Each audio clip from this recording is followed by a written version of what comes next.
With America distracted by two wars, perhaps with more to come, China is making a play to replace the US as world hegemon.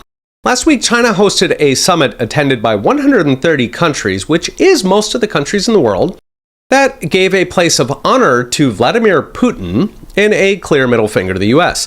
The summit was to celebrate the 10th anniversary of China's so-called Belt and Road Initiative, which is billed as a modern Silk Road that has so far plowed $1 trillion of Chinese infrastructure investment into some 70 countries.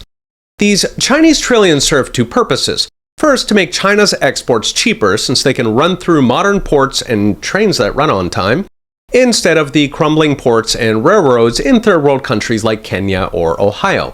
But there's a second purpose: to buy countries out of the US orbit.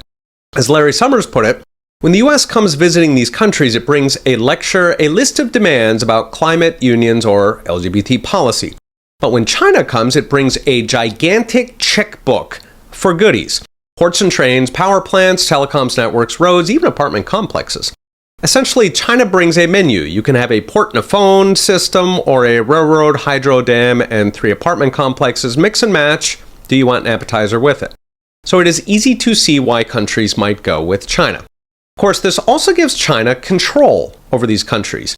Not only the power of the checkbook, but a lot of the new infrastructure is literally handed over to Chinese companies to run. For example, Greece sold a 2/3 stake in its largest port to a Chinese company, who also owns 40 to 90% of major ports in Italy, Spain, and Belgium. The last is important because it competes with Rotterdam, which is Europe's largest port. So what is next? Brought to you by Unchained. What's next is, while our ruling clowns in Washington and Brussels claim that losing wars makes us stronger, China knows it is running us down.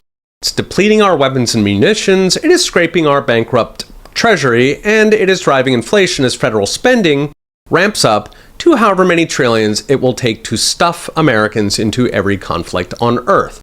Just last week, Republican senators were downright giddy how our twin wars will revitalize defense manufacturing. As in, Americans will not be making useful things like cars, but at least we can put our trillions to work blowing stuff up. Final point: China's push for global dominance is coming even as it hardens itself against the US. So China has been selling US treasuries for a decade and is now accelerating the sales, whilst taking steps to insulate its real economy against the US. That includes cracking down on US firms in China, even house arresting US executives.